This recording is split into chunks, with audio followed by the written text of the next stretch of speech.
Welcome and thank you for joining us today for A Dose of Hope. I'm your moderator, Samantha Yamin, also known as Science Sam, and I'm a science communicator and molecular biologist. I also have the privilege of being on the RCIScience Board of Trustees, and I'm thrilled to be able to welcome you today to our timely, and I promise, reassuring panel of experts on COVID-19 vaccines. For our event today, we're honored to have with us Dr. Jen Gomerman, Professor of Immunology at the University of Toronto, Dr. Supriya Sharma, Chief Medical Advisor for Health Canada, and Dr. Lisa Richardson, the General Internist at UHN and Strategy Lead of Indigenous Health at Women's College Hospital. They will each give a short presentation today, followed by a moderated Q&A, including questions from you, our wonderful audience. We will get to them shortly, but first, I just want to give a few words of introduction and housekeeping. You can submit your questions and comments in the chat box or the comment section via Twitter, RCIScience, or email to information@rciscience.ca. So again, you can put your questions in the chat box. You can add comments in the chat box as well. And you can tweet at RCIScience or email to information@rciscience.ca. Please keep your comments and the chat respectful. Moderators will be monitoring the chat box and comments and taking action as needed to keep this a productive space for learning. Speaking of the chat, people are tuning in virtually from all across the country and the world. So please comment in the chat where you're joining us from so we can all get acquainted with one another. I know we all wish we could be together in person again, and thanks to the topic of discussion today, that will be possible again, as it always has been. In fact, I am joining you today from Toronto, which has been a gathering place for many thousands of years. In fact, many First Nations considered Toronto a meeting place due to its abundance of food sources and vast network of rivers, which offered easy travel between portage narrows. This includes the Haudenosaunee, the Wendat, the Anishinaabeg, and the Mississaugas of the Credit, and the creatures and spirits of those who came before us with whom they cohabited peacefully. They have been sharing wisdom and goods on these lands for many centuries before the first colonial settlers arrived, and many First Nations, Inuit, and Métis continue to live here. I encourage everyone to look up the Indigenous peoples and cultures of the land that they're joining from, and you can do that and get started in that learning at native-land.ca. So feel free to look up where you are, who the Indigenous peoples of that land are, and share it in the chat so we can all learn and get to know the great history and continued cultures of the Indigenous peoples where we are. I've been thinking a lot about this history, especially in the context of the pandemic, which has left many First Nations, Inuit, and Métis disproportionately harmed. In fact, the negative impacts of this pandemic have not been equally shared around the world, nor within this country. As we learn about the science and hope of the COVID vaccines today, I want us to keep in mind that science, and especially public health, cannot be separated from society nor history. And that will certainly come into conversation with our panelists as we discuss this historic time that we are in. Because with all this fast-paced news, it's important that we do take a second to recognize that we are in a huge moment of history. This is the largest mass vaccination campaign that we've seen going on right now. This is a hugely historic moment. And at least in this part of this year, it's in a good way. According to the Bloomberg Vaccine Tracker, more than 528 million doses of COVID-19 vaccines have been administered across 141 countries. The latest rate was roughly 13.8 million doses a day. That is incredible. We have so many vaccine options. 4 vaccines currently authorized safely for use in Canada, when a year ago, we weren't even sure that we'd have any. And I think I can speak for many when we didn't think that we'd have so many safe and effective options in just a year's time. I'm feeling very optimistic lately after what was a very scary and doomsday last year. But all that good news that we've been seeing this year has of course come with some confusion. So while I'm feeling optimistic, and I know many of you also may be feeling optimistic, I know that we still have a lot of questions, and that's very important to ask questions. It's key to science, and that's what we're here to get through today. So today we have a panel of experts in immunology, health regulation and monitoring, plus medicine to break it all down. And then they're going to do that through short presentations, and then we're going to jump into an interactive Q&A period. So I'm delighted to introduce our first speaker for the day to get things started, Dr. Jen Gomerman. She's going to talk to us about the immunology of how the COVID vaccines work. Dr. Jen Gomerman received her PhD in immunology at the University of Toronto and did a postdoctoral fellowship at Harvard Medical School just before joining Biogen Inc. as a staff scientist in 2000. After 3 years in industry, she returned to the University of Toronto, where she's since been promoted to full professor and last year awarded a Tier 1 Canada Research Chair in tissue-specific immunity. Jen's basic research focuses on autoimmunity, particularly the disease multiple sclerosis. More recently, she's been studying the antibody response to SARS-CoV-2 in patients with COVID-19. Remember, we'll have an audience Q&A after all 3 presentations, so get those questions rolling in the chat. I know we're all excited to learn from the wonderful Jen Gomerman, so over to you. Thanks so much, Sam, and bonjour à tout le monde. Good afternoon, everyone, and it's great to be here and to talk to you about some really good news. So my job today is to teach you a little bit about the immune response to SARS-CoV-2, the virus, and then what happens to your immune system when you're vaccinated to protect you from developing COVID-19. So you're probably pretty familiar with this diagram right now. This is the SARS-CoV-2 virus in simple format, and it's composed of a number of proteins that make up the structure of this virus. And the protein that you have to think about for this presentation is called spike. This is the protein that is important for entry of this virus into our human cells within our airways and our lungs. And because of that, it's really an ideal target for current vaccine strategies. And it's called spike because that's exactly what it looks like sticking out on the surface of this virus. And unfortunately, this virus has, as Sam has already mentioned, has wreaked havoc across our planet.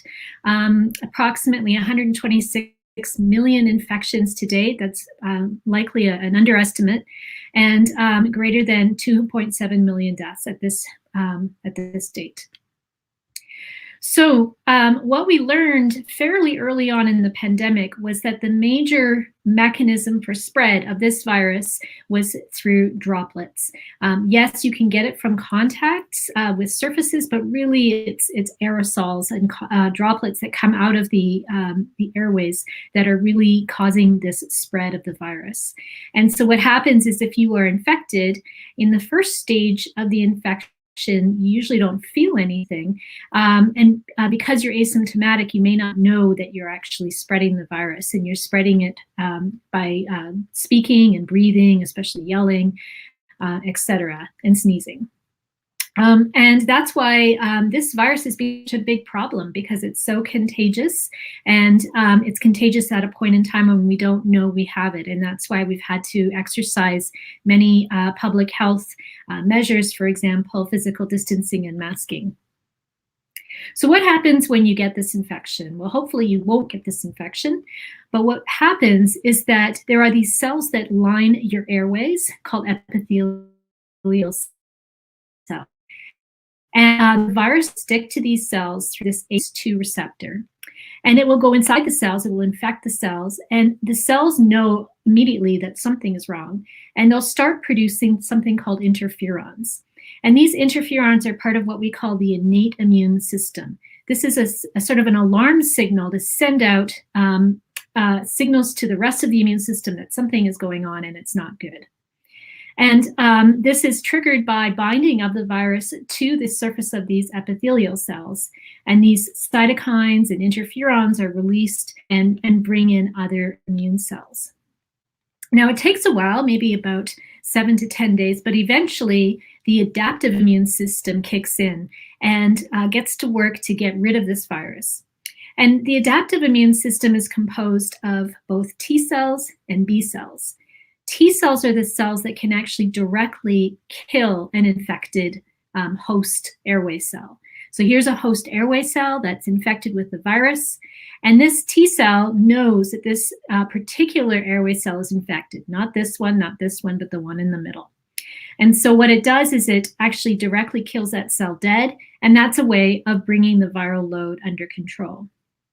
The other thing that happens in the adaptive immune response are that B cells, which make these antibody molecules that you've heard about quite a bit, because we use them to measure whether a person has been infected with the virus in the past or not.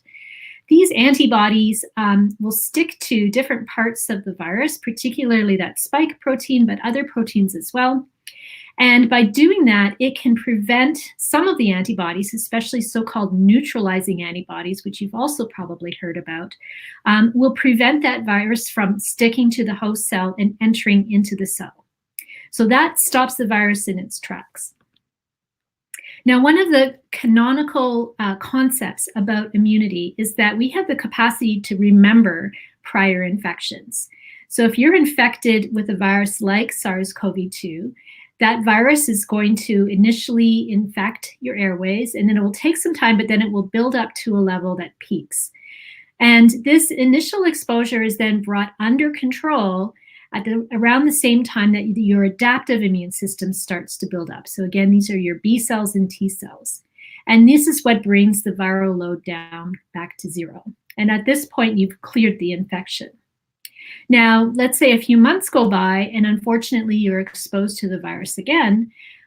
Your immune system will remember the initial encounter, and it will make that immune response, but it will make it at more briskly, and it will make it to a greater degree than what you had during the primary immune response. And so you're going to quickly neutralize that virus and get rid of the virus. And you might not even know that you were infected with a second dose of the virus.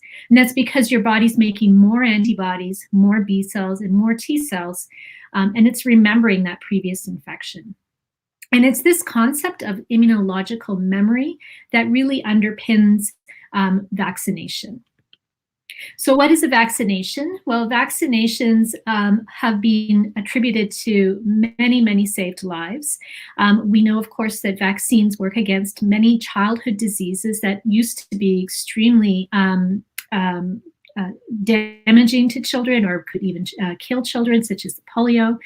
And these vaccines are typically parts of a virus, an inactivated version of the virus that you give to a person, and it tricks your immune system into thinking that you actually have an infection, but you don't. You're just being given an inactivated part of the virus or a part of the virus. And the same immune response takes place as what I just described, but there's no replicating virus in your body. So you don't actually get sick from the virus. And this also teaches your immune system to make a memory response so that if you do confront the real virus in the wild, you will be protected. Now, as soon as the pandemic began about a year ago, really international efforts were launched almost immediately to develop SARS-CoV-2 vaccines. And this has been one major arrow in our quiver of arrows to fight this war against COVID-19. And I just updated this today. This has been changing pretty rapidly, but if you're interested, you can go to the New York Times Coronavirus Vaccine Tracker, and it will tell you how many vaccines are in all these different phases of approval. And the next speaker, Dr. Sharma, will explain more about what these phases do. So how do these vaccines work? So these vaccines are basically, I'm going to just show you here the mRNA vaccines, which were really the first to hit the communities and were the first to be approved by Health Canada.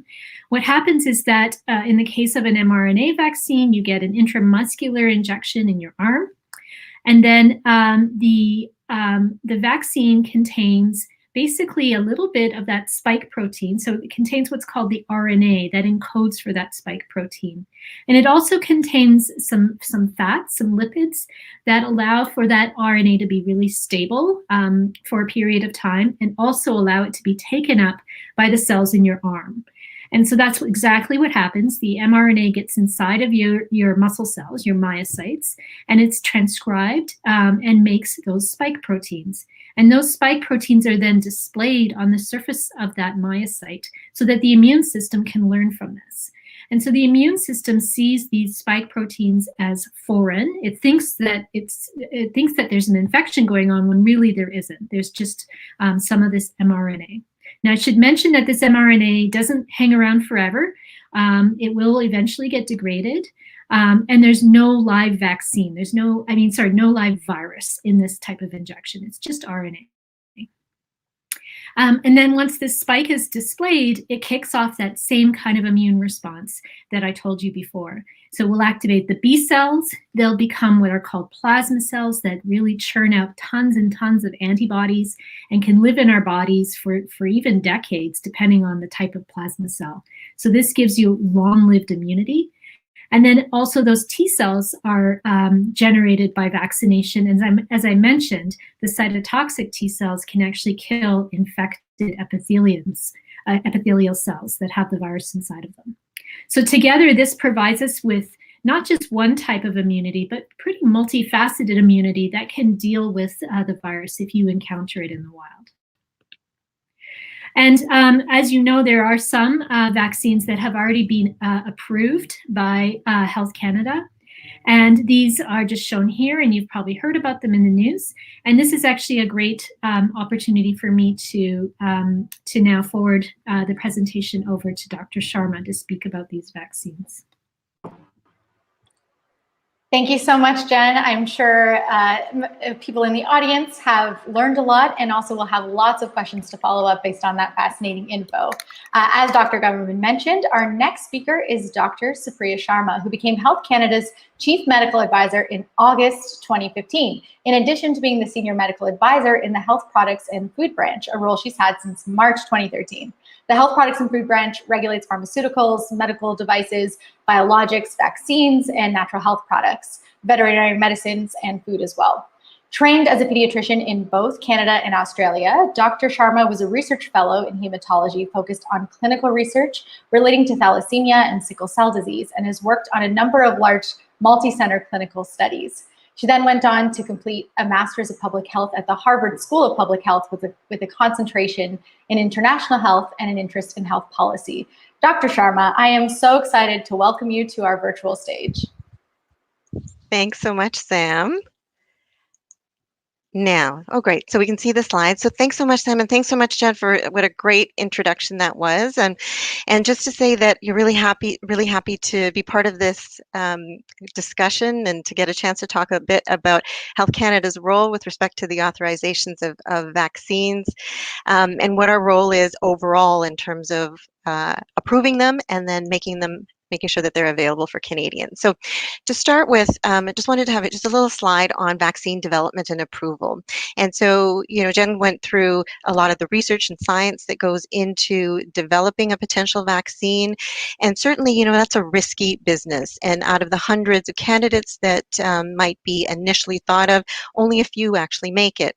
When we started talking about vaccines internationally with our counterparts back in January 2020, we were optimistically thinking that we would be very happy if we had a vaccine that would be available and work against COVID-19, and that it may be, if really optimistically, if it was about 70% effective, I think we would have thought that would be a huge success. So the fact that we do have multiple vaccines that have made it through the clinical trials and have made it through approvals, I think is just a testament to the incredible work of all the scientists internationally that have been dedicated to finding effective preventative therapies for COVID-19. So on the slide here, we've got obviously the scientists are developing the potential vaccines. There are lab and animal studies that are done before any of these vaccines would be tested in humans. And then the first phase of clinical work is phase 1.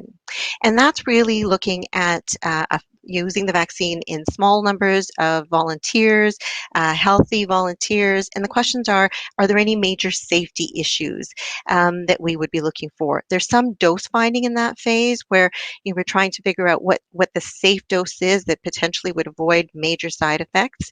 And if there are any side effects, are they potentially notifications that something more serious could happen in later trials, in which case you would abandon them?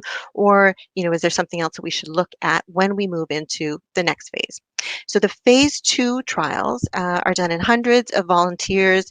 And again, this is really now focusing on the efficacy of the vaccines. And really when we're talking about efficacy is how well does this vaccine do what it's intended to do?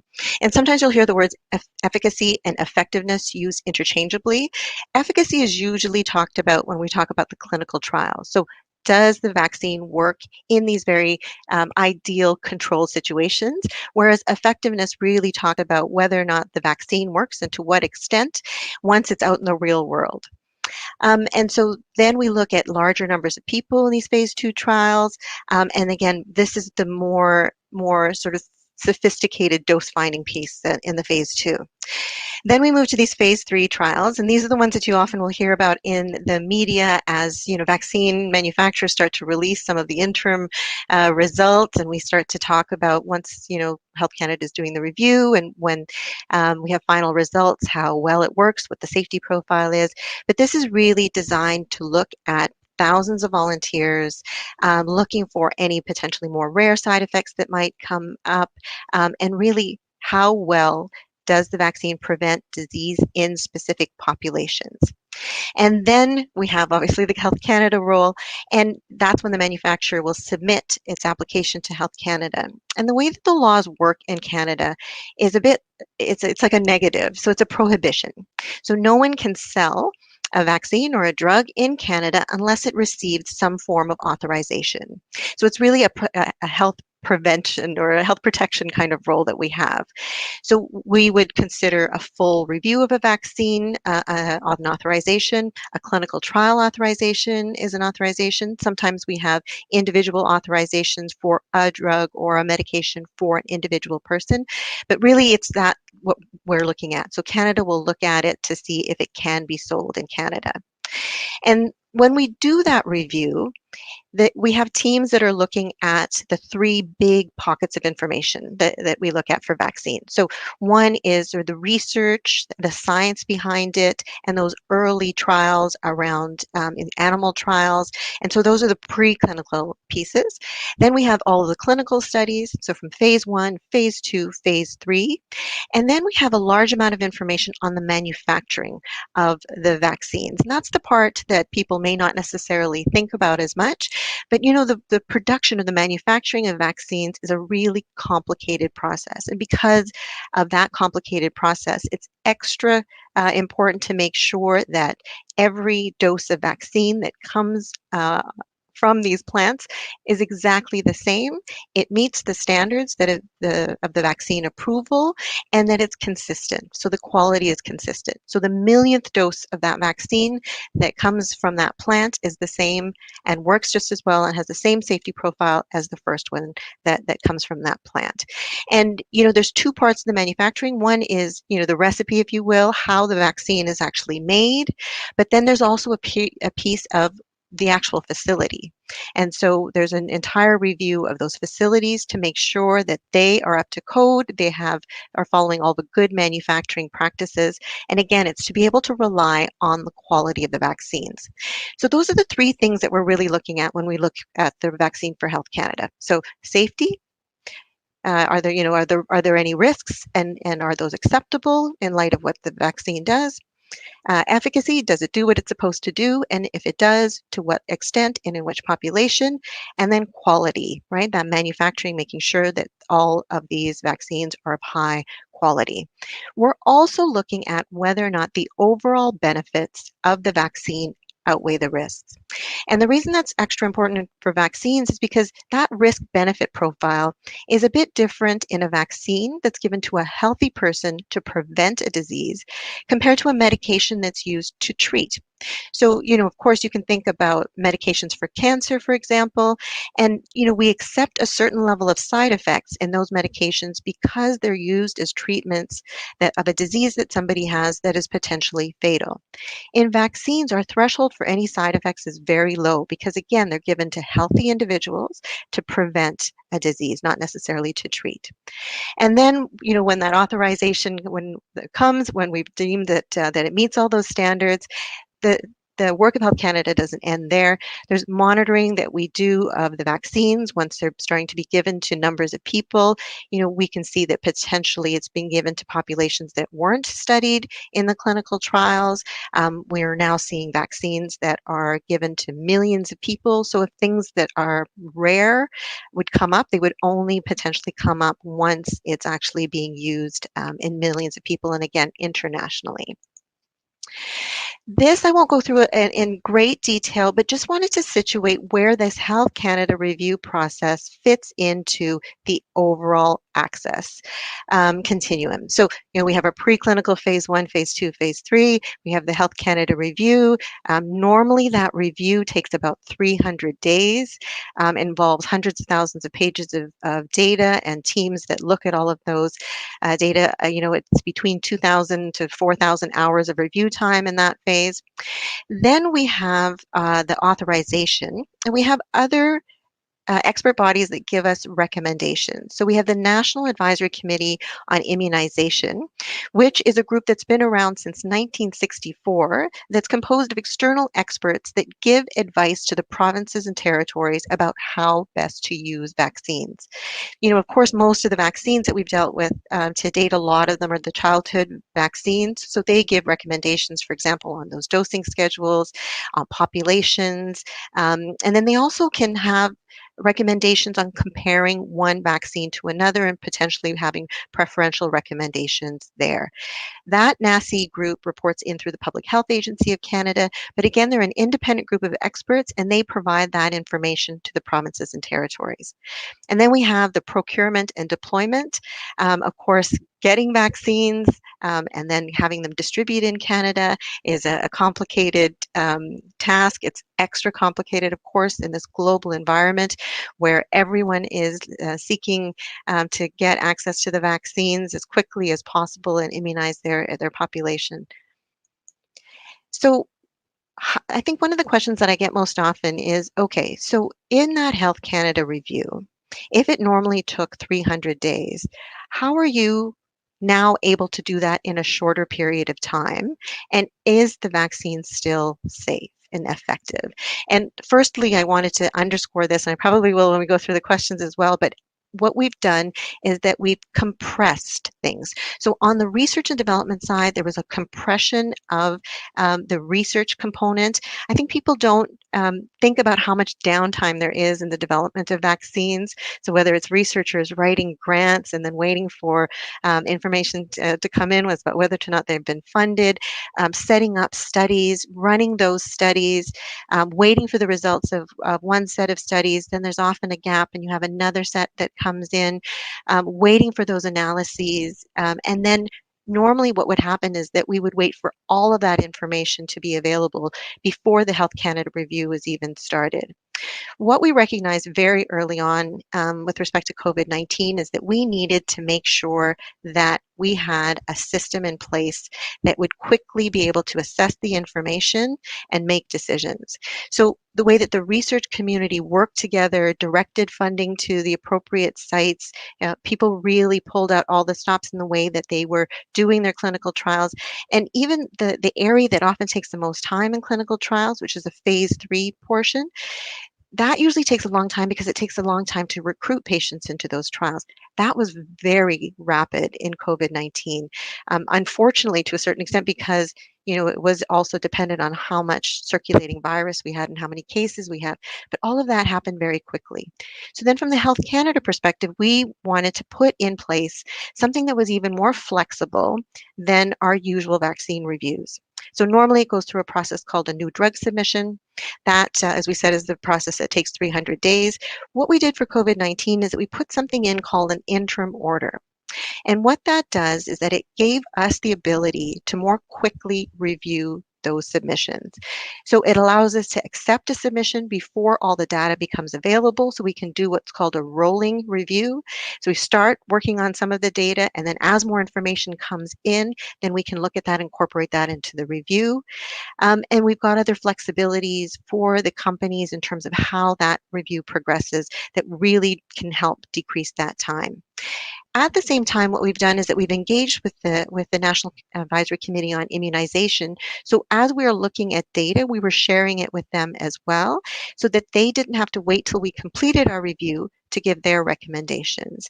And of course, our colleagues in the procurement side of things and on the distribution, we were doing the same thing. They didn't need to see the data, but that planning process started happening before we even had submissions into Health Canada. And so that's why we can have that kind of coordinated response.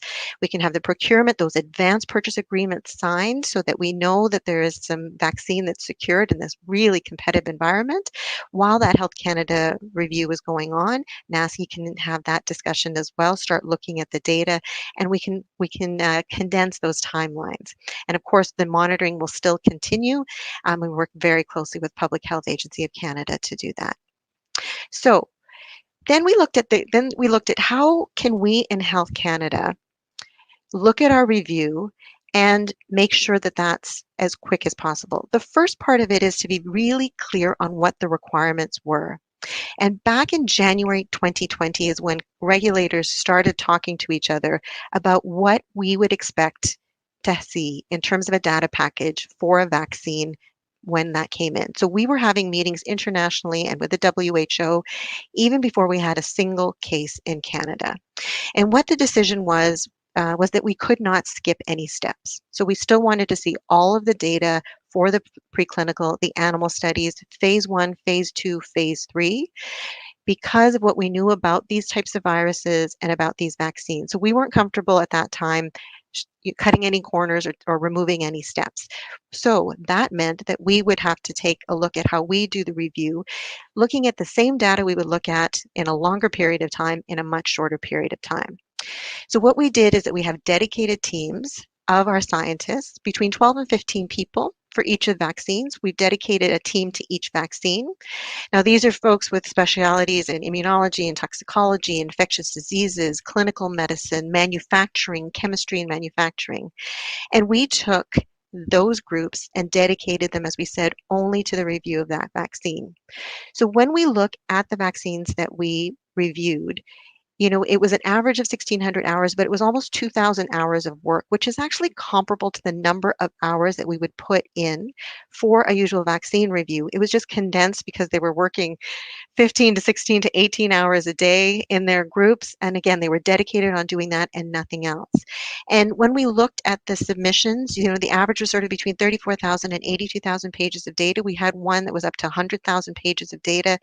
So it's just to show you that the data itself and the rigor of that review did not change. We were just really making sure that that review was very, very, very efficient. And that is the reason that we have 4 authorized vaccines. We'll say 5 because the AstraZeneca vaccine has a version that's called Covishield that's manufactured by the Serum Institute of India that we treated as a separate vaccine review.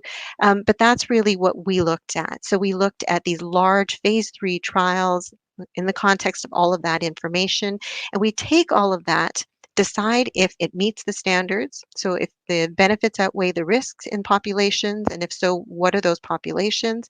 Is the safety profile acceptable? And do we have that information clearly assessed and communicated? And then we authorize, and it goes into the rest of that continuum that we've talked about before. And the other thing that we knew that was very, very important is that we wanted to make sure that people could see the evidence and the data. Because we have confidence in our review and the results of that review, we wanted to make sure that we're being open and transparent. People could look at that information and have that same level of confidence. So we put a portal together. So if you go to covid-vaccine.canada.ca, you'll actually be able to see all the evidence on that we looked at. We put together what's called regulatory decision summaries that summarizes the review. We have the Canadian product monograph there, and that summarizes the data that we looked at in detail, the indications, contraindications, any safety issues, any other advice that we think is important in terms of that review. There are other documents called summary basis of decisions that provides more information as well. And then the other thing that we've done is that we were one of the first regulators in the world to actually publish the raw data that we looked at. And so far, the data from Pfizer and from Moderna is on the website. So if there are researchers out there that want to do their own assessment, they want to look at that data, we wanted to make sure that that was publicly available. And as we said, Canada was one of the first regulators to do that, along with the European Medicines Agency. We also put out information every Friday on the monitoring of these vaccines, on any adverse events that we've seen. And of course, if there's anything that comes up with respect to the safety or the efficacy or the quality of the vaccines, we communicate that out as well. And I think, that's really the bottom line. So these people in Health Canada, the reviewers, the review community, we sort of talk about people training their whole lives for this. Literally, people have trained their whole lives, and this is what they do on a regular basis. They review medications, they weigh these very important safety decisions, they continue to monitor and weigh those safety and effectiveness decisions in the real world. And those are Canadians working for Health Canada. And that's why it's important to have that Health Canada review, in my opinion. The people that are working in Health Canada, our goal is really only on providing the safest, most effective, and highest quality medications for Canadians. So it's important that we take a look at that. If there's any specific considerations for the Canadian population, that we can take that into consideration. And the recognition that we're a small part of the global population. So if an issue does come up somewhere else in the world, that we have scientists and evaluators that have already looked at that data, that know it like the back of their hand. And then if there's any other new information that comes to light, then we can quickly assess that in the context of all that information and make any appropriate decisions that we need to make. So I'm going to stop there and hand it back over to Sam, and really looking forward to having a dialogue in the question and answer period. Thank you so much, Dr. Sharma, for those insights. It's so valuable to have someone who's a part of that approval process and understands it, because there are so many stages to it and things that typically, the average Canadian doesn't need to know about every element and every single different regulatory body and independent reviewer. And so it's just so helpful to see you summarize it. That fifth slide in particular, if you missed it, or maybe you didn't have a look at what was on the slide, I encourage people afterwards to go and look at that fifth slide and see how none of the steps were skipped. Things were just done in a more streamlined way to make things go faster during a crisis as they need to. So everyone who's been tuning in, we have an expert in the approval process with us here today. So please get those questions that you have out in the chat, questions that you've heard people among your friends and family asking, write them down in the chat, and we will ask them and get the answers so that we can all understand this complicated but very thorough process. Thank you, Dr. Sharma. Our last speaker before that Q&A begins is Dr. Lisa Richardson. Dr. Lisa Richardson is a mixed blood Anishinaabe physician and clinician educator in the University of Toronto's Tamarti Faculty of Medicine. She practices general internal medicine at the University Health Network and is a strategic advisor in Indigenous health for the Faculty of Medicine and for Women's College Hospital, where she founded the Center for Wise Practices in Indigenous Health. She's an associate professor and vice chair of culture and inclusion in the Department of Medicine, and also an education researcher in the Wilson Center. What don't you do? Dr. Richardson is a powerful advocate for Indigenous health equity at both the local and national level, and her contributions have been recognized through numerous local, national, and international awards. I am such a fan. We are so lucky to have you here and lucky to have your work and your leadership. Dr. Richardson, over to you. Thank you so much, Samantha, for that lovely introduction. So I'm going to speak now in my, I'm going to put on my clinician hat and also my health equity hat. So I have had the privilege, I would say, of caring for patients who were first admitted with COVID back in March when this condition first developed. So in my practice as a general internist, we do care for patients with COVID. We have dedicated teams of patients with COVID. So I'm able to see the clinical manifestations for people who are hospitalized, and unfortunately for those to go to the intensive care unit. But I also have been working in my work as an Indigenous health leader extensively around vaccinations, and I've vaccinated now hundreds of people. So what I'd like to talk to you about briefly today are just what I've observed around some of the questions that have come to me related to vaccines. So I'm going to work through some of those and then speak a little bit about what I've observed around equity and how that's playing out, particularly around where we need to get vaccines urgently. So commonly, who should get the vaccine? Obviously, we know everyone ultimately needs to get the vaccine. The National Advisory Committee on Immunization, NACI, as Dr. Sharma has spoken about, has articulated very clearly who priority groups are, and those phase 1 priority groups, again, were based on age and those in congregate settings, just because we know that those people would get extremely unwell and had a higher mortality from COVID. So the subsequent priority groups that you're seeing are all also very evidence-based, looking at who gets COVID and how severe COVID is, and trying to make sure that we're getting vaccine to those groups urgently. Ultimately, we will all get vaccine, including our children, once they've been studied in trials, and we're still waiting for some of that data. But I do want us to be aware that the delineation of priorities has been thoughtful and evidence-based. I'm grateful to be working actually on one of the prioritization subgroups here in Ontario. Who should not get the vaccine? We're going to talk in a little bit more detail later, I think, about some of the nuances around those who are immunosuppressed, safety in pregnancy, safety in those who are breastfeeding. So I'm not going to get into those details. There are really only two absolute contraindications, meaning two groups of people who should absolutely not get the vaccine, and those are people who've had a previous anaphylaxis reaction, meaning a severe allergic reaction to a COVID vaccine, so people who may have had their first dose and had a reaction, or people who've had an anaphylactic reaction to one of the ingredients in the vaccine. So you'll notice for those of you who've had the vaccine, you're often put through a series of questions. Do you have an allergy to something called PEG? And that will be explained to you by the person who's vaccinating. What are the benefits of vaccination? We saw the data on that last slide by Dr. Sharma. All of the vaccines that have been approved in Canada decrease the likelihood of hospitalization to zero, as you could see from those trials, and the mortality. So we're hearing a lot of back and forth. Oh, I want to get AstraZeneca. I don't want to get the Johnson & Johnson, or I don't want to get AstraZeneca. I want to get Pfizer. I want to get Moderna based on the efficacy. What's really important to know that the endpoints that matter, hospitalization, severe disease, and ICU admission and death, are all reduced to zero by these vaccines. So please take whatever vaccine you can get as quickly as possible.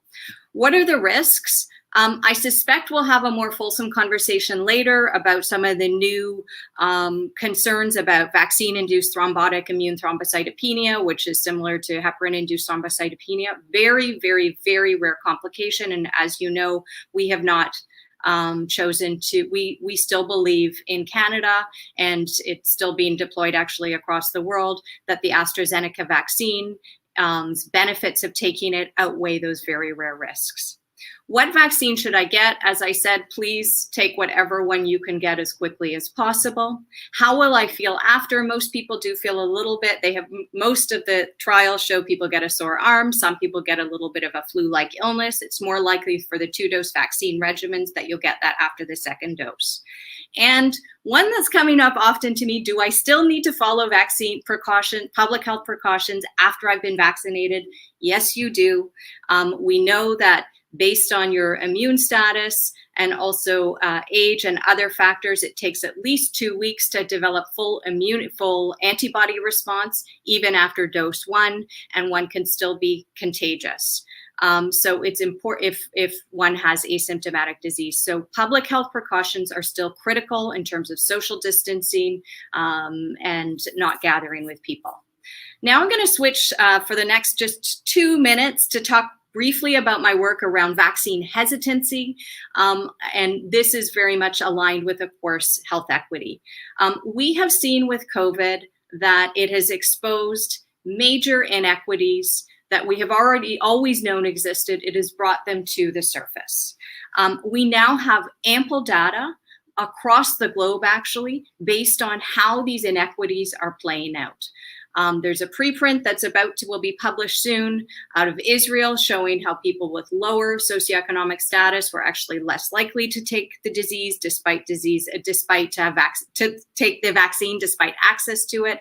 I actually think that it likely has a lot to do with what I call, how do we create vaccine confidence? How do we let people know that this vaccine is safe?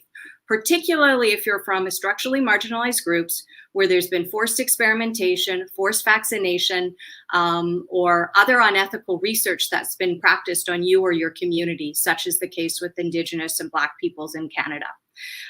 We know that in Ontario, and actually consistent with StatsCan data across the country, those who are from lower, particular postal code areas have a much higher risk of disease. And in fact, what we saw in Ontario from the science table is that an 80-year-old in that highest risk postal code area would have a mortality rate 27 times higher than an 80-year-old in a lowest risk postal code area.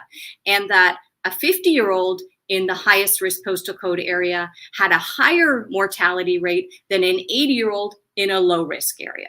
What does that tell us? That this is about much more than just postal codes. Likely the people living in those areas, there's a higher concentration of essential workers, a higher concentration of racialized and visible minority people. So we need to address these high risk areas. Thirdly, when we look at the data around Indigenous peoples in Canada, we are now seeing rates that are 74% higher on reserve than for other Canadians. We're also seeing in the Manitoba area, where we have robust data, that the rates of mortality and ICU stay are much higher for Indigenous peoples. So all of that to say, we need to create a vaccine strategy that actually addresses how do we target people? How do we reach people? I don't want to use the word target. How do we reach those of us within our communities who are most at risk? And some of it is related to the medical conditions and age, et cetera, but much of it is related to these other structural determinants of health. So I'm going to leave it there for now, and I look forward to further questions. Miigwech. Thank you so much, Dr. Richardson. You couldn't see me, but as you were speaking, I was snapping and clapping along, because this really is such an important thing. Public health requires us to think of the science and how it influences people in society. And if we don't address the systemic marginalization and systemic barriers to accessing quality healthcare, we will not get out of this situation. We are definitely all affected in this and can only get through this if it's together. So thank you for those very important words. We're going to move on to our moderated Q&A section. So I'm going to kick it off with a few questions that I know lots of people are wondering as well. I've already seen the questions I had prepared in the chat. So I'm going to start off with a few questions, and then we're going to take direct audience questions. There are so many great ones. Keep them coming in the chat, or by tweeting at RCIScience, or emailing at the email provided on the screen below as well. So I want to start with a question to you, Dr. Sharma. You mentioned the difference between efficacy of vaccines, which is based off the data we get in clinical trials, and effectiveness being about the effectiveness that we see outside of trials, in what we say in the real world, so after the phase 3 period. So a lot of people are looking at those numbers and comparing 94% versus 75% and trying to figure out which vaccine is best. Can you tell us if that's fair to do, and if so, how does someone decide which vaccine is best? Is that even a relevant question? So, I mean, part of that discussion really does my heart proud, right? Because it means that people are engaged and they're looking at the science and they're actually having conversations about things like efficacy and effectiveness. And so part of that is, I think it's good because, you know, as you said, when we're talking about the regulatory review or what Health Canada does as on the regulatory side of things, it's just something that goes on in the background, right? And again, most people don't think about it when they take a medication or, you know, take a vaccine, you know, what's gotten to that place. And we're totally fine with that. There's no reason that you need to have a detailed, you know, knowledge of the regulatory process. But now that we're sort of shining a bit of a light on it, then we have to say, okay, for this data, what does it mean? And, you know, Dr. Richardson said, I think we said it really well. We're saying that any vaccine that has gone through Health Canada review is a good vaccine and that the benefits outweigh the risks.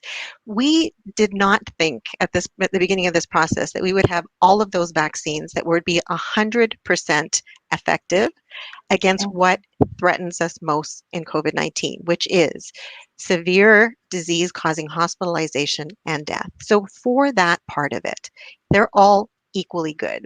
and 100% good. So that's the first part. The second part is when we start looking, not only in the real world, but even in the clinical trials, people are saying, I want Pfizer, it's 92% good. I don't want AstraZeneca, it's only 66% good.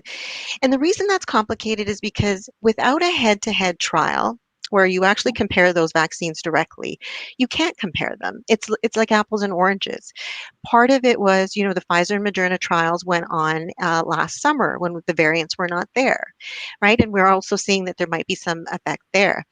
It's also used in different populations. The calculations are a little bit different. And what we're also seeing is that when it's starting to go out into the real world, unusually, we're actually seeing better effectiveness in some cases than we did in the clinical trials. So if we're really kind of trying to compare, even though I just told you can't compare, it's more like Pfizer, Moderna are probably 90, 85-ish% effective overall at preventing any kind of COVID-19 disease that has symptoms. And when you look at AstraZeneca and Johnson & Johnson in a lot of populations, they're around at that level as well.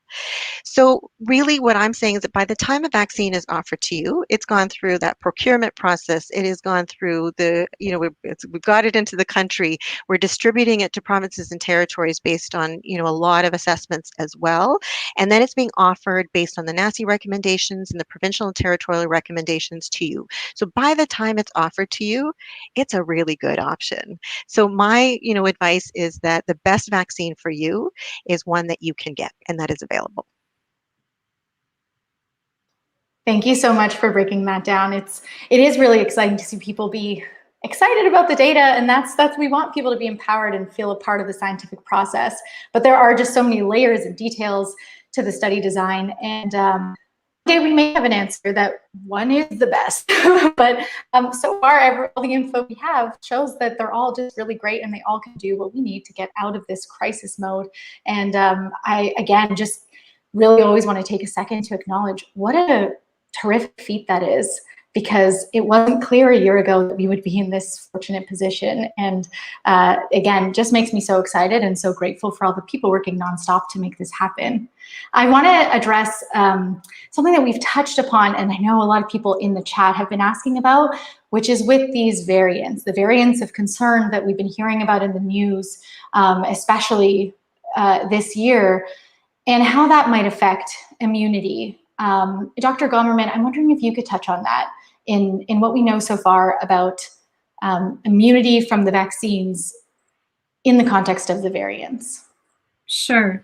So first of all, what a variant of concern is a form of the virus that's acquired mutation, but actually usually a collection of mutations that confers an advantage for the virus in potentially in infecting the host or in overcoming pre-existing immunity to the virus, whether that pre-existing immunity was acquired through infection or through vaccination. And because we've had 125 million infections, and like I said, probably that's an underestimate, the virus has had lots of chances to potentially make these variants. So it's kind of a numbers game. And so this was expected, maybe not as soon as we saw it, but it is what we would expect a virus would do. Now, the thing that we worry about is whether the variants can overcome the immune response that has already been generated, as I said, either in response to infection or in response to vaccination. And so far, so for example, the B117 variant, which was first noted in the UK and is now the dominant variant in Ontario, pre-immunity to the virus is still able to neutralize that variant. So that variant doesn't seem to have evaded our pre-existing immunity. The South African variant B1351 has a somewhat larger effect, but I just want to really emphasize that the easiest thing, the best tool we have to measure whether our pre-existing immunity is effective or not is to look at those antibodies that I was telling you about, particularly the neutralizing antibodies.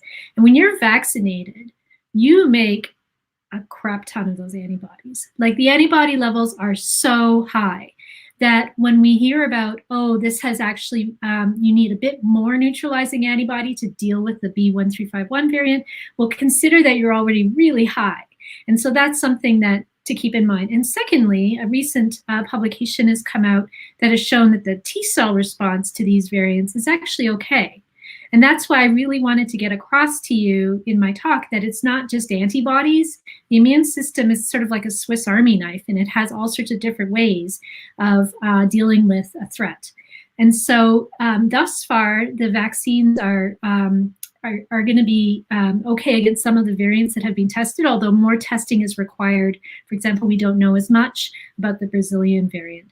But when Dr. Richardson and Dr. Sharma say that the best vaccine is the one that you can get, that is a good reason to get vaccinated tout de suite, because the sooner we achieve herd immunity, the quicker we can slow down this cycle of variant generation within the population. So at the moment, our variants are concerning, but they're not deal breakers for the vaccines. And out of an abundance of caution, vaccine companies are now pivoting to make new vaccinations against, for example, the B1351 variant. And I'm not sure what the future will hold. We get flu vaccines every year because different forms of influenza emerge seasonally. Whether we would need different coronavirus vaccines in the future is something we're watching and we're thinking about moving forward. Thank you so much for that. I don't know if people have seen this Swiss cheese model of protection. It shows that, a mask, ventilation, distancing, these are all like layers of Swiss cheese. None of them is perfect. They each have little weaknesses or holes, but when you have many layers of cheese, it's enough to prevent transmission. And I've been thinking about the immune system, especially the way you described it in your talk, as also like many layers of Swiss cheese. We have different types of antibodies targeting different parts of the spike protein and different parts of the virus. And then you also have the cellular memory, the T cell memory too, as extra layers. And so we have to remember that we have many tools, many tools in our tool belt. And it's important we use as many of them as possible, because why not have more layers of cheese? Thank you for that answer. I want to just a quick follow-up. We have so many great questions, but a really quick one. Dr. Sharma, maybe you can answer this quickly, is there are boosters for the variants being studied right now. Any thoughts about if people will be able to mix and match? Is this something that will be studied or looked at? Yeah, it's actually being studied right now. So one of the theories from some of the lab tests is that if you actually use what we call mixed schedule, so an mRNA vaccine first, then a viral vector, or the inverse, one the other, that you might actually even get a better immune response and a more kind of robust immune response, and potentially it might even be better against some of the variants. So right now there's actually a trial that's going on in the UK involving about 800 people, where they're looking at 3 groups. So one is first viral vector, then mRNA. The other one is first mRNA, then viral vector, and then the other group is getting 2 doses of the usual sort of schedule. I don't think we're going to get results from that until maybe June or July, or at the earliest, but it's certainly something that that people are looking at. And not only could it potentially give better immune response, but the more flexibility that we have in the vaccine programs to be able to use the available vaccines with different people, the better it would be. The last part of it is, although it's very, very rare, if you do have somebody then that has an allergic reaction to one vaccine, then it would be nice to be able to have the data to show, yep, I can use a different vaccine and get just as good an immune response from that. So definitely something that we're looking at. Yeah, so that shouldn't be something that people try to factor into a decision and kind of shop around for vaccines. Don't worry, because it's being studied. If you're going to need to take a different booster, it's being studied to make it work out. So right now, your only decision is, where can I get a vaccine ASAP? And that's it.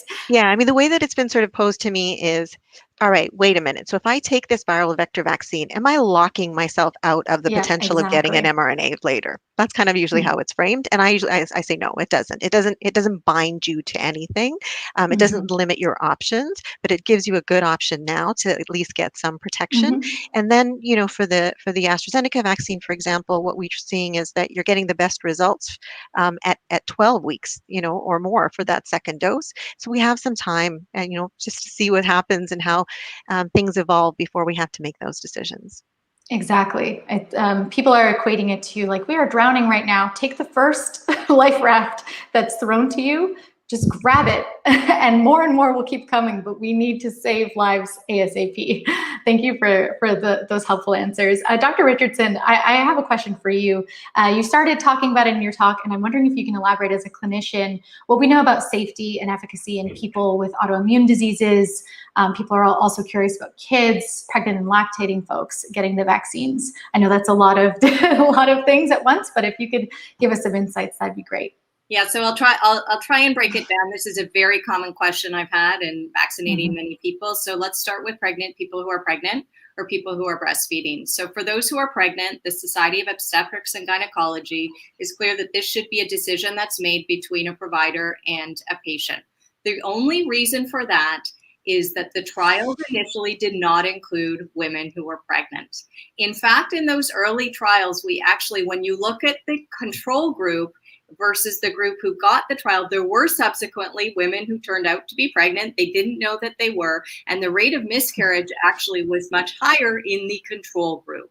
So what the Society of Obstetrics and Gynecology is saying is weigh your individual risk. One of the problems that subsequently emerged is it turns out women who are pregnant, although rare, are more likely to get severe disease with COVID that requires hospitalization. And when you have severe disease, that also leads to problems for the fetus, including preeclampsia, preterm labor, etc. So what we're seeing is that many women are actually choosing, based on their individual risk, to have the vaccine, and we will see that trial data coming out soon because those women, we are following them. So the reason it has to be a nuanced conversation is just because they weren't included in the original trials. We actually there was a lot of big splash of news last week because we showed that the first baby who'd been born with antibodies. Yes.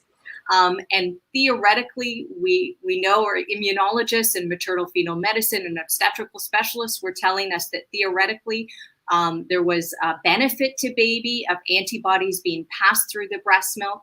And looks like that is what is playing out. Those are preprint trials that, again, we will be seeing soon. So for lactating women, again, a discussion that you have to have with your provider, just because they weren't included in the original trials, but theoretically and now in vivo, we're starting to see benefit from that. For people who are immunosuppressed, people with stable, that is more a question of how effective will the vaccine be. This is not a live virus. These are not live virus vaccines. This is not like measles, mumps, rubella, where you're getting a modified lightened form of a real virus. These are all viral vector or mRNA. So there is not a risk actually to developing a the COVID if you take the virus. It's more a question of how effective your immune response will be if you're immunosuppressed. And it's looking like we are certainly recommending vaccination for those who are immunosuppressed, apart from a very small subset of people who are maybe having in the midst of a stem cell transplant, for example, for leukemia. But discussion with your provider. We know that those of you who are immunosuppressed are high risk for severe COVID, and we are strongly encouraging it. Autoimmune disease, there's actually no contraindication, and again, higher risk when you have chronic illnesses. And was there one? Oh, and children. Yes. So currently, trials underway for the 14. We know that Pfizer was trialed for 16 and up. Moderna and the others trial for 18-year-olds and up. So we're really right now have the young adult teenage population that's being studied. We're expecting that data within probably the next 4 to 6 months.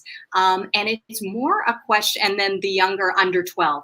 The reason that we're looking at special trials for kids, we believe the vaccines will be safe. As you know, tons of vaccines are used in kids. It's more about whether the dose needs to be modified and how effective. Sometimes children actually require higher doses to elicit an appropriate immune response, or sometimes lower. So those are my responses.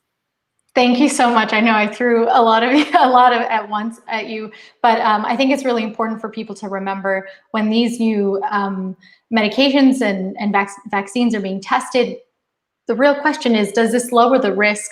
Is this better than doing nothing? Is it better than, does it lower your risk of getting this disease? And so far, there's no indication that the vaccines pose any harm to a developing fetus. There's no evidence that it poses any harm to an infant who's nursing or to people with autoimmune diseases. And in fact, it could save them from getting this life-threatening disease, COVID. So always keeping that risk in perspective, I think, is really key. And thank you for those in-depth summaries.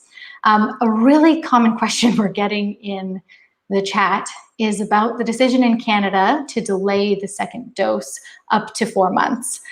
This was based off a recommendation from NACI, the National Advisory Committee for Immunizations. I think that's the full acronym. Dr. Sharma, can I get your insights on this one? Sure. So, I mean, the first part of it is that NACI is, as I said in my presentation, independent, and it's not part of Health Canada. I'm getting a lot of emails telling me that I shouldn't have made that decision. I didn't. Just to be clear, the Health Canada position is what's in the product monograph. So we still, from a Health Canada perspective, are saying a 21-day interval for Pfizer, a 28-day for Moderna, and then between 4 weeks and 12 weeks for AstraZeneca.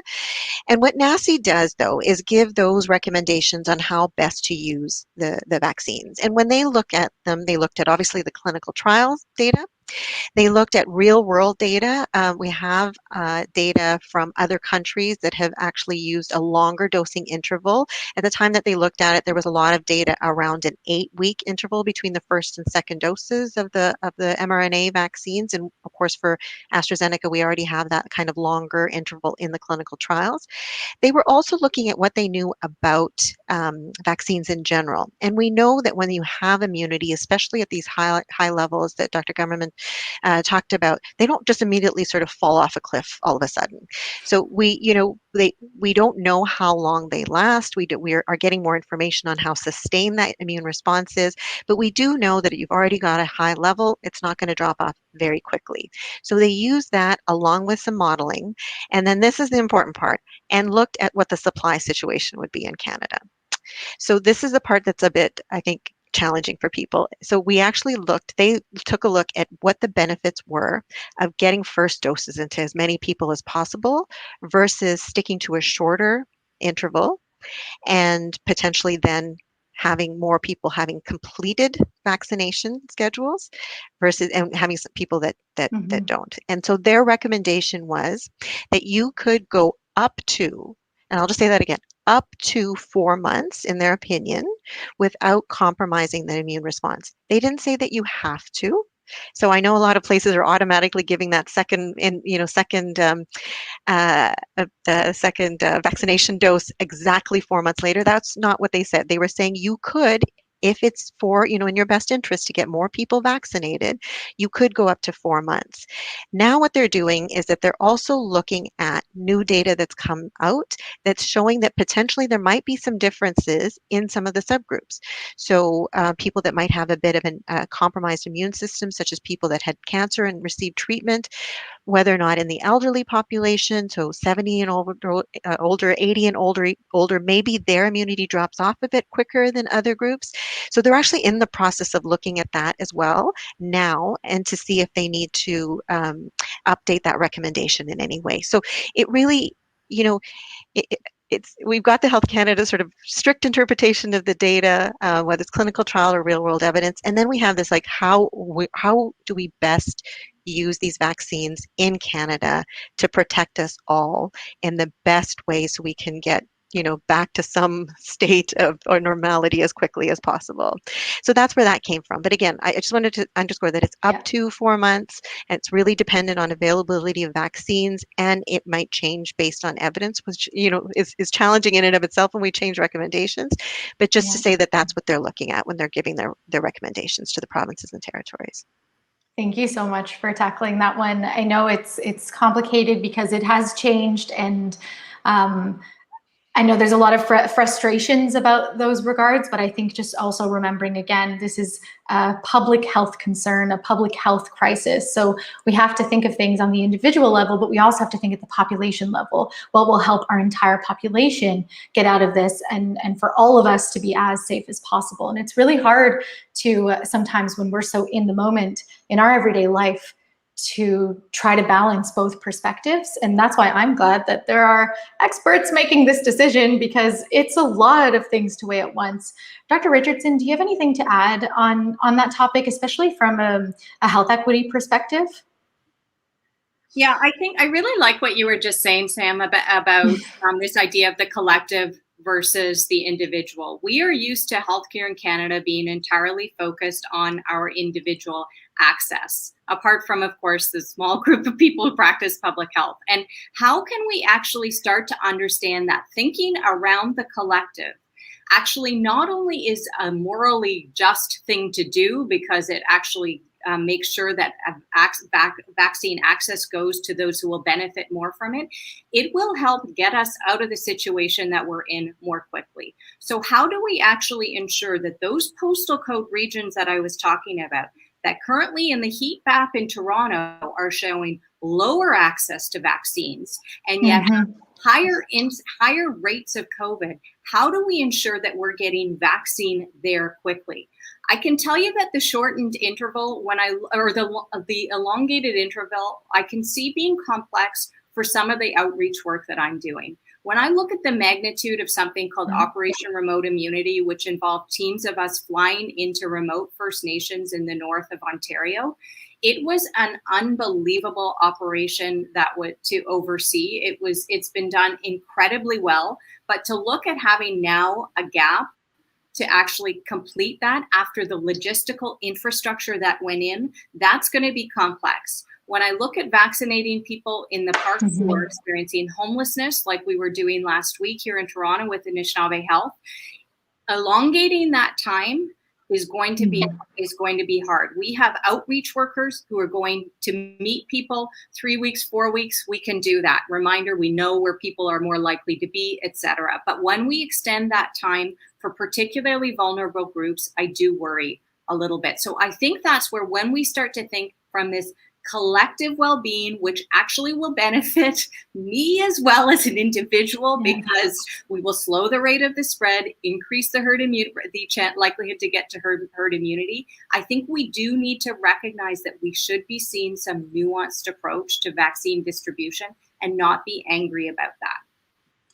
I've seen so many, I've seen a lot of vaccine selfies online, but I've also seen people being very critical of vaccine selfies or vaccination selfies.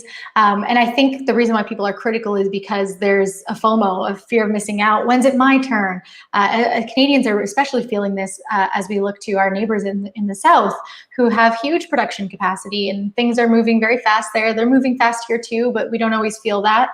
And I think we feel like, when's it my turn? And what you said is exactly, like, there are certain people who, them getting vaccinated helps us all the most. I can work from home, me getting vaccinated doesn't help the crisis that much. It does eventually, but I'm not the first person who needs to get it. So I'm so happy to see these outreach efforts going on, because I know that giving a vaccination to those who are at highest risk of exposure or highest risk of vulnerability helps us all, helps our healthcare capacities, and helps in so many ways. So it's really important. It's hard after a difficult year, but it's really important we keep that perspective. Last two questions before we get to, I've touched on some of our audience questions. We have a lot more coming in. Last two questions, starting with you, Dr. Gommerman. Can you tell us quickly about contagiousness post-vaccination? And this will feed into our last question about what's next after vaccination. So starting with, what do we know about contagiousness after you're vaccinated, Dr. Gommerman? Well, we weren't able to know very much about that based on the initial phase 3 trials, because the phase 3 trials were designed to learn whether the vaccination prevented moderate to severe COVID. And they did that amazingly well. To actually ask whether they prevent infection, asymptomatic infection, means you have to, do PCR measurements of those subjects really frequently to be able to catch that. So that's a much more difficult trial to put together. And obviously the priority was COVID-19, right? And the symptoms of COVID-19. But we are learning that the vaccines are likely preventing transmission. There is some early data that's coming out that looks really promising. And the reason why we couldn't say anything up front was because when you think about it, you're getting the vaccine in the arm, and that was a very rational decision to do that. We know a lot about how that works when we vaccinate intramuscularly. But if you're exposed to SARS-CoV-2, you're getting it through the airways. So we really have to learn how that works. But so far, it does look like transmission of the what we call the wild type, the original parental virus, appears to be blunted by vaccination. But in reality, if you've had the vaccine, no one knows if you've been vaccinated. So you're not going to walk around saying, I'm not wearing a mask because I was vaccinated. That's worse than the selfie. So we do have to continue to make those, to perform those public health measures that we've been told to do. And because there's still a lot of unknowns. And I think one of the frustrations that when I talk to people about the immune system and vaccination is in the context of this pandemic, is that, well, we keep learning new things. Well, yeah, we've only had the virus for a year. And so we have to be able to make evidence-based decisions when the data teaches something new. And the data are going to teach us new things. If you remember at the beginning of the pandemic, there was no mask recommendation. And now we know that's brain dead. Of course you're going to wear a mask. So I just would encourage your listeners to take a big deep breath, know that people are working really hard on this, and then as soon as we learn more, we will communicate it in the best and most effective way possible. So for the moment, we should assume that we could potentially be contagious, even though we've been vaccinated and will be protected from getting COVID-19. But as data emerge, I think we're learning more that there is a positive effect on limiting transmission. And I think you actually touched on our last question of what comes next. We're really going for the population being vaccinated, that herd immunity level through, which can only be achieved through vaccinations. When we get to there, then I think we'll start to see a lot of differences in what's safe for us to do, especially in larger groups. And I think we can expect in the coming weeks to months to see maybe some certain things that will be allowed once more and more people start getting vaccinated. But we do have to keep using all of those tools in our toolbox right now, in addition to vaccinations, especially with the variants. So thank you for addressing those. I was also struck by something you said about, new data are coming. And I remember Dr. Sharma mentioned, yeah, we'll know in June or July, hopefully, about the mixing of the different vaccines. And to me, it's like, that's just a few months away. That's really fast. My PhD was like 6 years just to find the answer to one question. And so on the one hand, things are moving very fast and it's so impressive. And on the other hand, we have so much impatience because this is such a pressing time, and that duality of speed and yet not fast enough always kind of makes me laugh, because science usually is quite slow in that regard. Okay, I want to jump into our audience questions because there are so many great ones. Perhaps one of the most frequent questions we're getting has to do with the AstraZeneca vaccine. It's been in the news a lot in the past month. People are curious about the age recommendations, the effectiveness against the variants, especially the variants like the B1351 with the pesky E484K mutations, has a more trickier mutation. And people are also concerned about the recent discussions about blood clots. So Dr. Sharma, can we start with you to talk about the age thing, and then we'll move on to our other panelists for the other two. The age thing.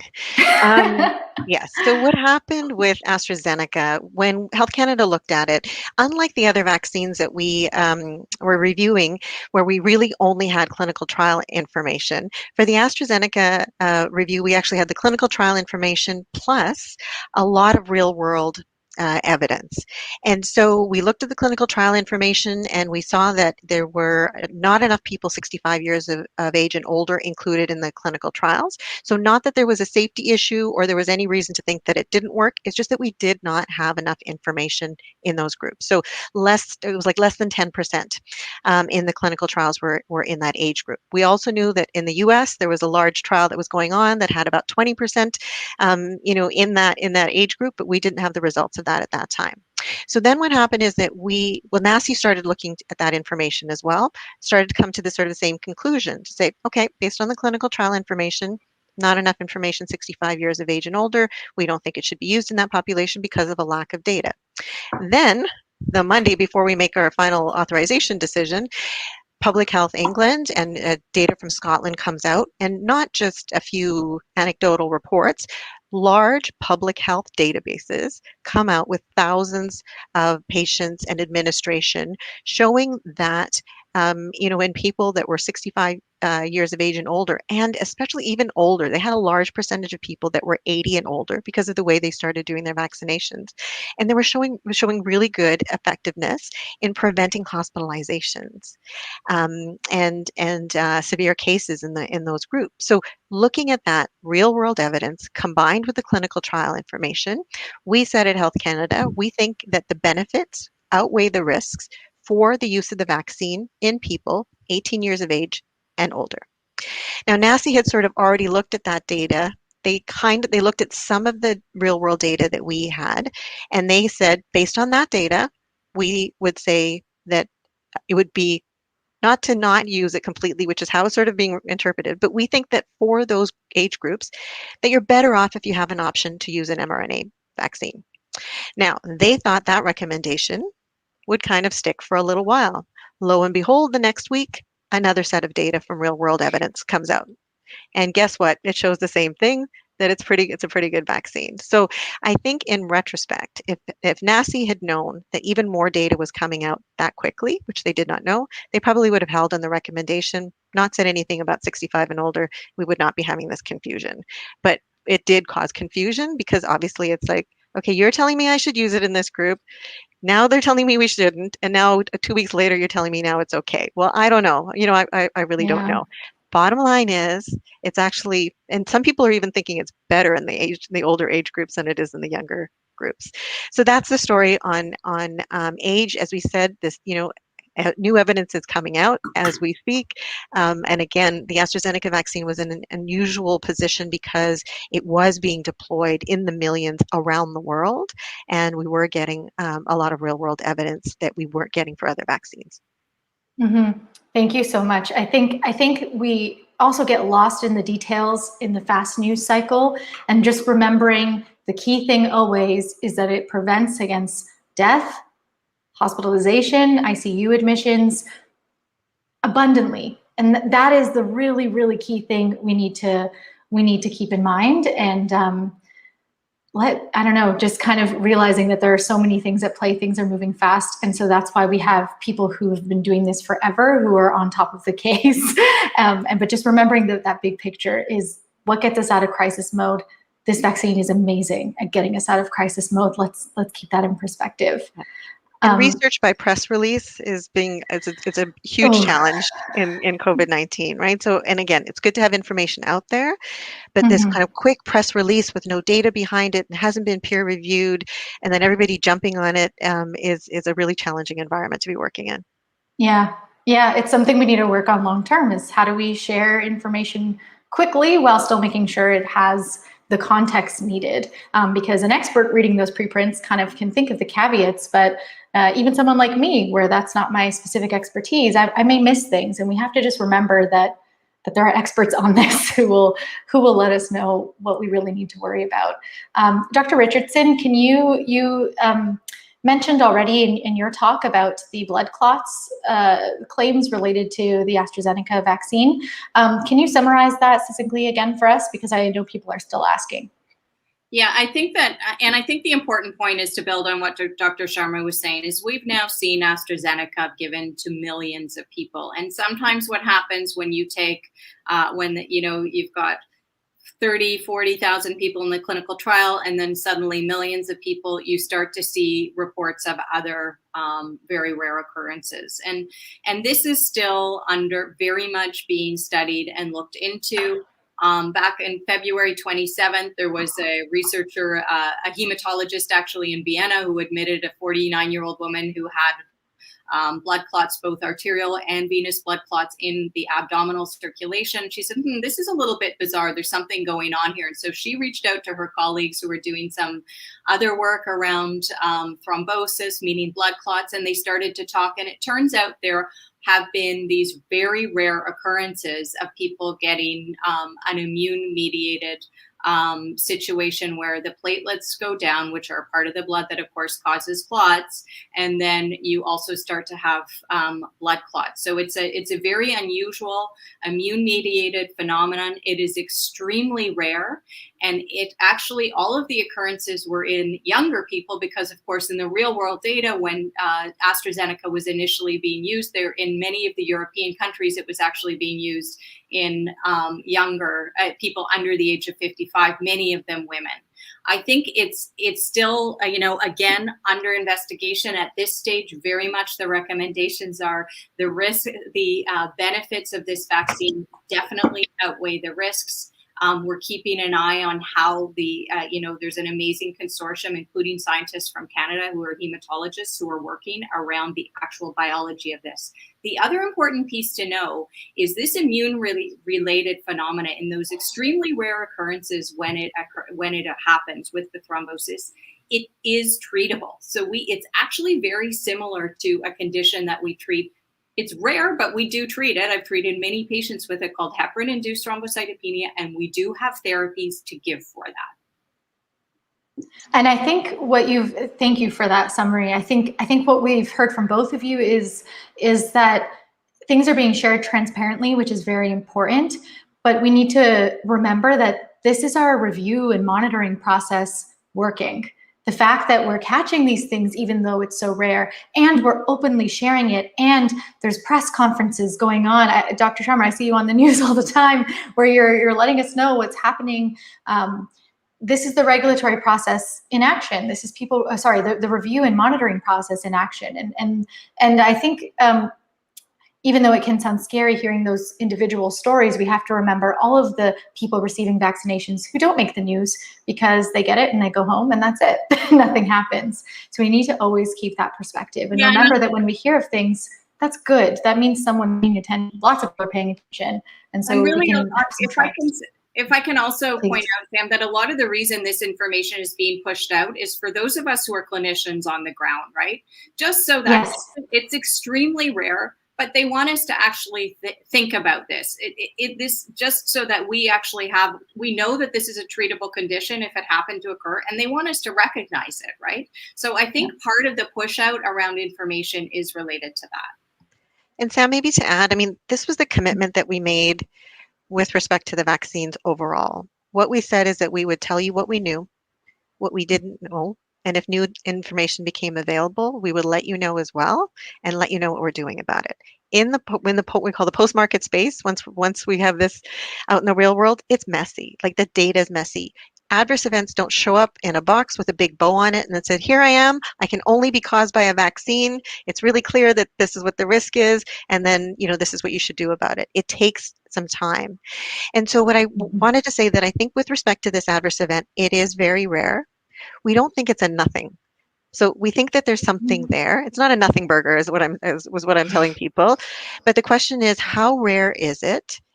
Is there a group? Is there a subgroup where it actually changes that benefit risk does it change for a specific sex and gender group? Does this change for an age group? Does it change for people that have other risks for clots? And right now, the numbers are so small that that's not clear, right? And so I think at some point, we'll continue to do the assessment. As Dr. Richardson and Dr. Government has said, like, we've got people, like, I'm working 24/7 on this issue now, like, including all through the weekend. If anything changes, even on a precautionary approach, if we need to do something to either pause or to stop the use of the vaccine in a group, we're not going to hesitate to do that. We don't have any preference for any of these vaccines. We do not work with, we regulate the pharmaceutical companies. We have, they have to do their job. We do our job, which is health protection. So if that changes at all, we'll step in and make some decisions. So even if we're starting to look at the point, if we say that it's like, it's a something, but it's taking too long for us to assess, sometimes we'll jump in and make some decisions there as well. So I think the bottom line is that this, as you said, this is a system working. It's not going to be something that's really simple, but we're working nonstop to make sure that whatever decisions need to be made, that'll be made as quickly as possible and as accurately as possible for everyone. Thank you so much for that. Dr. Gommerman, do you want to quickly add anything about the variants in the AstraZeneca vaccine? Because I know there was a publication maybe like a month ago now that against the B1351 or South variant, the one that originated in South Africa, it seemed to be not that effective. Do you want to give any context to that? For people who may be concerned? Actually, I think it's more, this might be a question for Dr. Sharma as well. Like, this was potentially a trial design issue. So there was a trial in South Africa, and it only had 2,000 people in it. So it's not a very big trial. And the vaccine, the AstraZeneca vaccine failed to protect from mild to moderate COVID-19. And that was the result. Now, the WHO has continued to support the rollout of the AstraZeneca vaccine in other African countries where we know that this variant is present. So I think that says something. And the other thing to remember about this vaccine, the AstraZeneca vaccine, is its storage. I mean, you can keep this thing in the fridge. And this is a big plus for vaccine distribution, not just in Africa, but in all sorts of places. I'm sure Dr. Richardson could comment on that as well when it comes to the challenge of administering vaccines in remote locations. So I think that the trial design may have precluded the conclusions being as strong as they were. And as I mentioned, the T-cell response to the B1351 variant is still okay in vaccinated subjects. So I'd be curious to know what Dr. Sharma has to say about that. Yeah, totally agree with Dr. Gummerman said. So yeah, there's two parts of it. One is the laboratory tests and studies.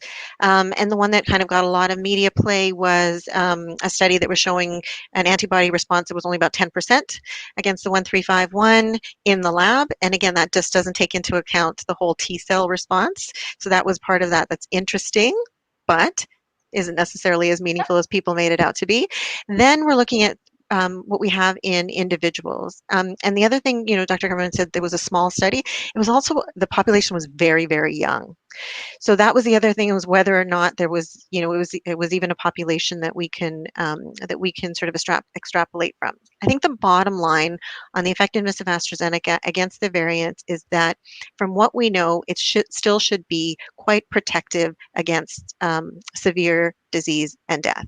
And it may shift, but right now in Canada, the 1351 is not the predominant circulating variant. So, we're if we had it, it would probably be okay, but we don't have that much of it. So that should make people feel more comfortable taking the AstraZeneca vaccine. I think part of the challenge of this reaction to some of the studies that we have is that then the vaccine does not get used, or it does not get studied more in depth. And so, we're left with kind of partial information, and then the studies that would actually give us the real answer aren't being done. So I think that's the challenge in this environment. Can I just add to that, is that the laboratory tests themselves, it's important to understand that when you measure something called neutralizing antibodies, not all of these trials are doing it the same way. And so that can really change the outcome of the result. And it's unfortunate that we're not standardizing that. I mean, we've only had a year, so I would love to see those tests more standardized across trials so that we can really make comparisons. And then the other thing is when you measure these so-called neutralizing antibodies, what we were learning, again, very recently, is that it's not all about those antibodies. There are other antibodies that actually don't neutralize the virus, but have very potent antiviral properties. So when you just see one piece of data, it's really easy to take that out of context. And I think a little bit of that happened here. Mm-hmm. Thank you so much. I want to be mindful of the time because each of you are critical in our COVID response, and you're all on the front lines studying COVID, being involved in the regulatory process, giving vaccinations. And so I do want to be mindful of all of your time. We're so grateful for all the great questions. I have one last one that a lot of people are asking about in the chat. And if I can get your quick answer on this.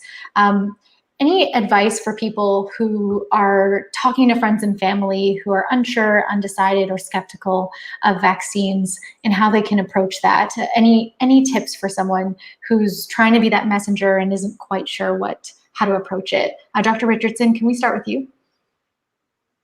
Yeah, so I think I'm very clear because particularly in some communities, as I've said, things have been forced upon us. So it's really important that people understand that they need to make informed choices and decisions. And what does one mean to make an informed choice? One needs to actually understand.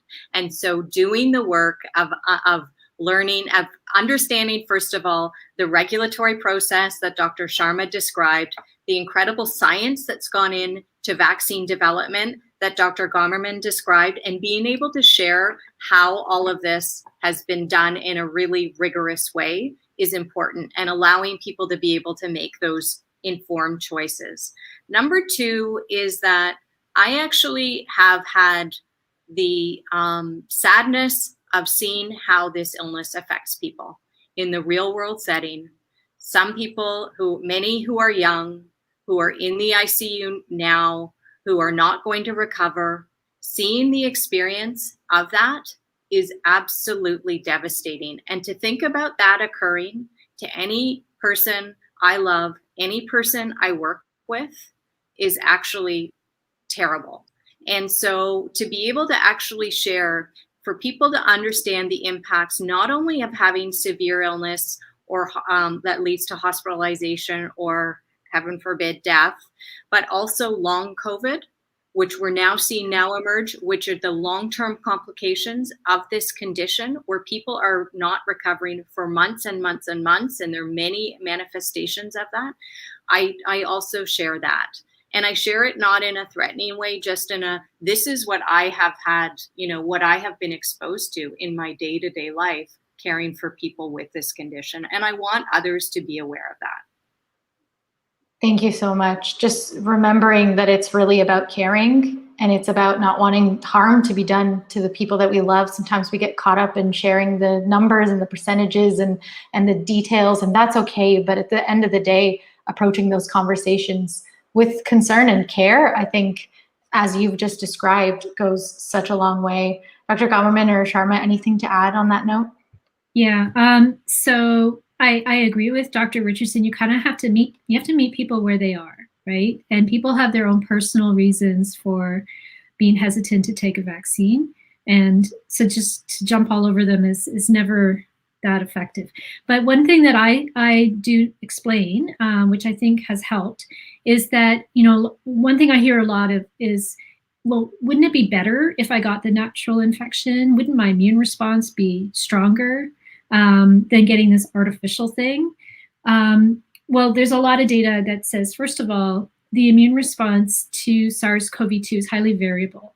The measurements that that have been made for both the B cell and T cell response show a variability of about 200-fold. So that's a big range, and you don't know where you're going to end up on that range. And we know that there are mutations in the general outbred population that can really tip that balance towards you getting a really severe case of COVID-19 or getting long COVID. So that's a bit of a roll of the dice. And then secondly, there's new data emerging that shows that people who are pre-immune due to the infection make a pretty wimpy response to some of the variants. But then when they get the vaccine, boom, that goes way up. And that's because the vaccine is really focused on that one spike protein. So you're getting a really intelligent immune response to the virus. And so I explain the benefits of vaccination from an immunological point of view as simply as I can. And I think, and I probably don't even have to be simple. I think people really want to understand how this works. And that often helps too. But you got to meet people where they are. And maybe to add, as much as we need to look at this on a population basis from public health perspective, in the 30,000-foot view, what it comes down to is individuals. And individuals are just that, individual. They have their own risk tolerance, they have their own circumstances. And so there's a few things that, I think some great points have already been made, so I won't restate them, but there's a few things that I think when I'm having conversations with people that's helpful to keep in mind. One is that people are not, if they're hesitant or if they're not confident, they're not doing it out of malice. They're doing it because they want to make a good decision for themselves and for people that they care about, right? So I think sometimes we, when people are either shaming people into it or being critical, saying it's a no-brainer, you should just want to get vaccinated, I think that immediately turns people off. So first part of it is starting the conversation from a point of being open. And then the other question that I find useful to kind of put out there is, what would it take for you to get to a yes? Right? Because it's amazing when you open that conversation, what it is. Sometimes it's, well, I want more people to get vaccinated. I want some time to go by before, it's not an absolute no. It's like, I would like to see what happens. Or it's like, it's a specific thing, right? Like, I think I might be able to get the disease from the vaccine. So as you kind of have those conversations, then you can figure out what it is that's actually motivating people. Sometimes it's just that it's not available to them. It's difficult to get to. So I think you have to kind of take that on.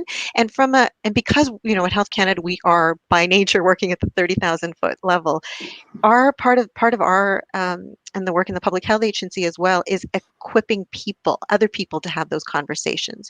We know that people trust people that they know, that they're in their personal space. They're healthcare practitioners. They're religious leaders in the community, other thought leaders, family members. So put the buffet of information out there. People can take from it what they need to be able to have those conversations and equip people to make those empowered decisions for themselves. Of course, knowing what we know, we want that decision to be a yes, that, we think that everyone should be getting vaccinated and as many people as possible, as quickly as possible. But people will only, even the most effective vaccine on the planet is only effective if somebody trusts it and agrees to take it. Vaccines don't save lives, vaccinations do. There we go. Thank you so much. I am truly so grateful and honored to have gotten to share the stage with the three of you who, again, have been so essential to the COVID response here in Canada, but you're also leaders internationally in the work that you all do. So on behalf of, I'm sure, all of our listeners, and truly from the bottom of my heart, thank you all for taking the time to share your tremendous insights with us today. It's such a privilege to get to learn from each of you. And I really hope that everyone in the audience enjoyed today's discussion and learned as much as I did. This recording will remain here for you to access. So maybe one thing you can do for those people who are unsure or have questions in your life is share the link to this video and let them learn as you did today as well from these wonderful experts. You can also find a list of credible resources to learn more about this topic on the RCIScience website. It'll also be sent out in an email to those who RSVP'd to the event. So please feel free to check that list of resources and learn more from the various different organizations that will be referenced there. We'd also really love to hear your feedback. Let us know what you thought, and that'll help us plan future events. So there will be a link to provide feedback shared in the chat box to let us know what you want to see in future events and how we can make it easier for you to learn and participate in science. And if you can, consider supporting RCIScience's free programming. Visit rciscience.ca/donate for some more information, because that helps us do more fantastic events like this one. I'm also going to take this opportunity to plug an event that I am very privileged to co-host in a few days on Wednesday, March 31st. And Dr. Sharma, you will be participating in that. We're doing a Facebook live chat with Dr. Theresa Tam, Canada's Chief Public Health Officer, Dr. Howard New, the Deputy Chief Public Health Officer, Dr. Supriya Sharma, as you know, Chief Medical Advisor to Health Canada, and Dr. Evan Adams, who is the Deputy Chief Medical Officer at Indigenous Services Canada. So that's going to be a Facebook Live answering your questions about the vaccines, and an event link for that will also be shared in the chat here. Please participate 1 p.m. Eastern Time on Wednesday, March 31st. Tell your friends. It's going to be a great continuation of the discussion we've had here and answering lots of questions. I'd also like to say that this year marks the 100th anniversary of the discovery of insulin right here in Canada. Next month, RCIScience presents a special screening of Miracle Baby, the inspiring documentary about Corey Connaughton, a professional hockey player living with type 1 diabetes, followed by a Q&A with the filmmakers, Corey, and researchers featured in the film. Details about all of the upcoming events at RCIScience can be found on the website at rciscience.ca/whats-on. And again, a link in the chat for you. Thank you again so much for everyone for tuning in. Thank you again to our wonderful speakers. Stay safe, take care, and happy vaccinating. Stay safe.